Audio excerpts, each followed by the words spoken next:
Wave 31 Storm Tracker Chief Meteorologist Jeff Castle with 31 Triple Doppler. My 14-year-old son went to school this morning, t-shirt and shorts. Tomorrow morning, Dad is not going to let him just go in that. Yeah, I think for his sake, you need to be insistent upon something a little bit warmer. It's going to be cold in the morning, temperatures well down to the 20s. The wind's still blowing, so it will feel even chillier than that. And this is going to be a trend for about the next 6 days. We're going to have multiple shots of cold air coming on in, so plan on getting your use out of your winter weather gear in the coming days. Let's kind of talk about it. 52 is average this time of year. We're actually at that point where those average highs dip to about as low as they get out of the calendar year. So for those of you that are hoping we'll turn the corner soon, just on average, we're about at the point where that does start to happen. Now, in the coming days, though, we're not going to be close to this outside of Friday when we hit 50. Tomorrow, we're only in the 30s. We've got another push of cold air over the course of the weekend. That will drop our temperatures Saturday into Sunday, and then they're really not going to warm up for the early part of next week as well. These are the highs. These are going to be cold enough. The lows, those are the numbers that are really going to get you over the next 5 days. Look at Thursday morning, 23. We wake up to 24 Friday morning. Saturday, a little bit better, close to freezing, but then here we go again, low into the 20s. Sunday, Monday, and likely Tuesday morning of next week as well before we do start to turn it around later next week and get back to near and even above average temperatures for this time of year. But this certainly is going to be our coldest stretch that we've had. Now, I mentioned last week on social media, this would be the sort of weather pattern and setup if there was going to be any potential for frozen precip.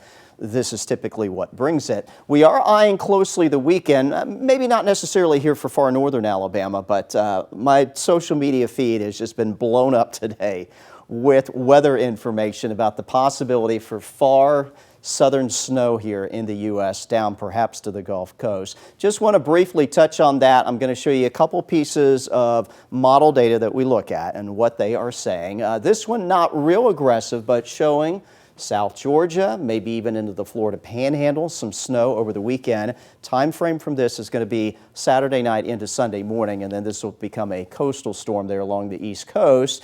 Another piece of data, a little bit more aggressive, a little bit more to the north and west with the frozen precip, showing it perhaps impacting parts of central and southern Mississippi as well as Alabama and into Georgia and the Carolinas as well. So we've got two scenarios set up here. Cold air coming on in.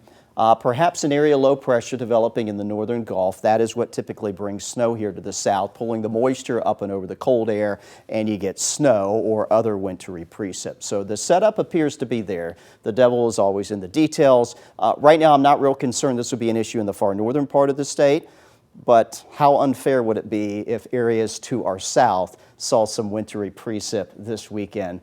And we really didn't up here in the far northern part of the state. Possibility, again, something that we're watching. Right now, though, things are quiet on 31 Triple Doppler. There are some snow showers to the north. Most of these will pass into eastern Tennessee, western North Carolina. And although we'll keep a few clouds going in overnight tonight, I don't think we'll have much out there. There might still be a flurry or two in a couple spots, but in general, that's about it. Otherwise, tomorrow, clouds will clear. Sunny skies tomorrow afternoon.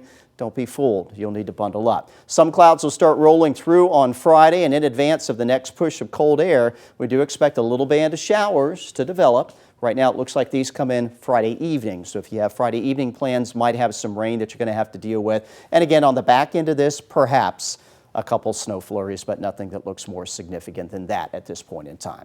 Tonight, a cold one, low 20s. Tomorrow, the chill will be on. Temperatures slow to climb above freezing. They'll barely do that tomorrow afternoon, but with the wind, it'll continue to feel like it's in the 20s. These are our expected highs. Most of us across the area, mid to upper 30s is as good as it's going to get. Here's your Wave 31 Storm Tracker 10-day forecast. That rain chance Friday doesn't arrive until after sunset during the evening hours. Temperatures later Friday night fall to freezing. And again, will be cold over the weekend, especially Sunday morning at 21 and only 35 Sunday afternoon. We'll keep now low-end precip chance coming up for late Saturday, early Sunday morning, maybe a couple flurries around here. Again, if there's more significant winter precip, that likely misses us to the south. We are cold early next week, but if that is not your thing, wait until later next week. Back into the upper 50s, close to 60. May have some rain that comes with that. but we will get out of the deep freeze after about 5 or 6 days of this coming up. This is a crazy winter. It is. Yeah, it's been all over the place. December started cold, and then it was 70 on Christmas, and now we're getting back to winter, and then back to a warming trend later next week. So just got to make it through those lows. Yeah, That'll be all absolutely. right. Thanks, Jeff.